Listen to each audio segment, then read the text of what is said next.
SSCGD admit card আহি গ'ল ইয়াতে মন কৰিব সো ssc.gov.in এইটো আমাৰ অফিচিয়েল সাইট হয়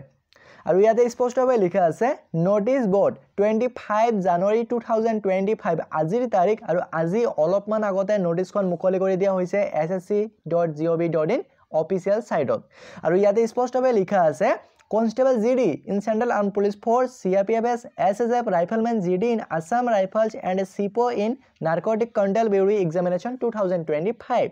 যেহেতু আমাৰ এক্সাম ফেব্ৰুৱাৰী মাহৰ 4 তাৰিখৰ পৰা আৰম্ভ হ'ব আৰু ফাইনালি আজি অলপমান আগতে নোটিসখন মুকলি কৰি দিয়া হৈছে ইয়াতে মই ক্লিক কৰিছো ক্লিক কৰি দিয়াৰ লগে লগে নোটিসখন আহি গ'ল ইয়াতে স্পষ্টভাৱে লিখা আছে যে আপোনালোকৰ ষ্টেটাস আৰু আপোনালোকে কেই তাৰিখৰ পৰা নিজৰ এডমিট কাৰ্ডখন ডাউনলোড কৰিব পাৰিব ইয়াতে মন কৰিব স্পষ্টভাৱে লিখা আছে step selection commission IT section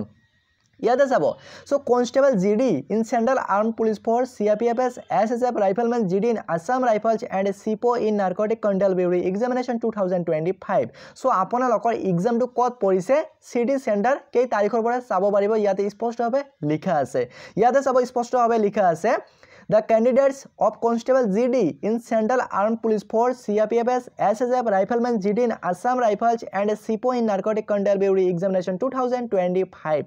So finally, yate spostobhe likha ase can view their schedule examination dates from 26/1/2025 onwards.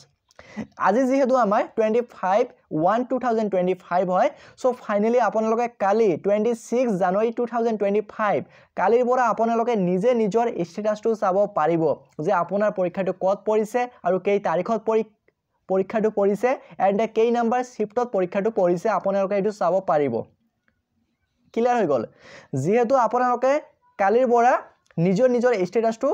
Check out কৰিব পাৰিব অকল নিজৰ নেম আৰু ডেট অফ বাৰ্থটো দি এতিয়াও লিংকটো এক্টিভ কৰি দিয়া নাই এক্টিভ কৰি দিয়া লগে লগে মই ইমিডিয়েটলি ভিডিওৰ জৰিয়তে জনাবলৈ চেষ্টা কৰিম ইয়াতে স্পষ্টভাৱে লিখা আছে যে আপোনালোকে কালি যেহেতু আমাৰ 26 জানুৱাৰী 2025 হয় কালিৰ পৰা আপোনালোকে নিজে নিজৰ ষ্টেটাসটো চাব পাৰিব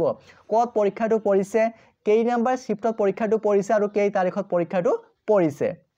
তাৰ পিছত ইয়াতে স্পষ্টভাৱে লিখা আছে মন কৰিব সো যেহেতু আমাৰ এসএসসি ফালৰ পৰা যিমান পৰীক্ষা হয় বা আমাৰ জিডিৰ ক্ষেত্ৰত আমাৰ 4 ফেব্ৰুৱাৰী 2025 তাৰিখৰ পৰা আমাৰ পৰীক্ষা আৰম্ভ হ'ব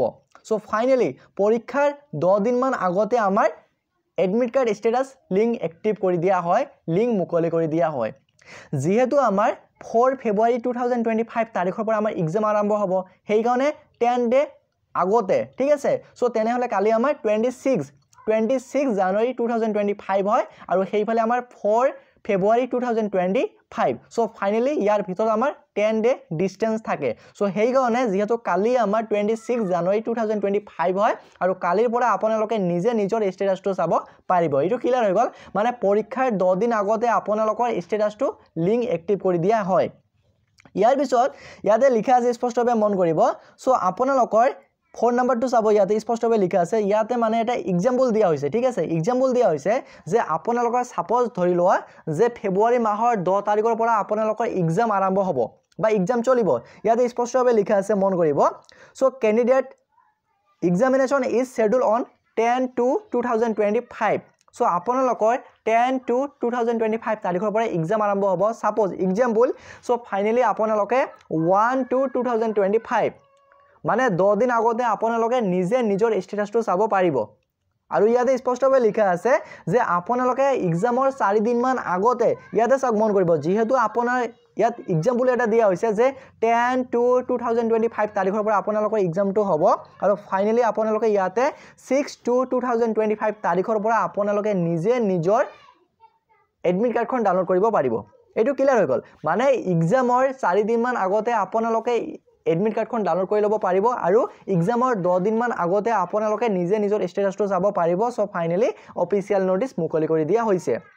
আৰু তেনেকুৱা ধৰণৰ কিবা ইয়াত আপডেট দিয়া নাই আৰু লগতে কালি যেহেতু আমাৰ 26 জানুৱাৰী 2025 হয় সো কালিৰ পৰা আপোনালোকে নিজে নিজৰ ষ্টেটাসটো চাব পাৰিব আৰু লিংক এক্টিভ কৰি দিয়াৰ লগে লগে মই ইমিডিয়েটলি অতি সোনকালে ভিডিওৰ জৰিয়তে জনাবলৈ চেষ্টা কৰিম আৰু কেনেকৈ আপোনালোকে নিজে নিজৰ ষ্টেটাসটো চাব কোৰ পৰা চাব ইয়াৰ ওপৰত কালি মই নেক্সট ভিডিও আপলোড কৰিম আৰু কিবা যদি ক'বলগীয়া থাকে তেনেহলে কমেন্ট কৰি জনাব সো আজিৰ কাৰণে এইটো আছিল এটা গুৰুত্বপূৰ্ণ ভিডিওটো যদি ভাল পালে তেনেহলে সকলো বন্ধু বান্ধৱীক শেয়াৰ কৰিব লগতে চেনেলটো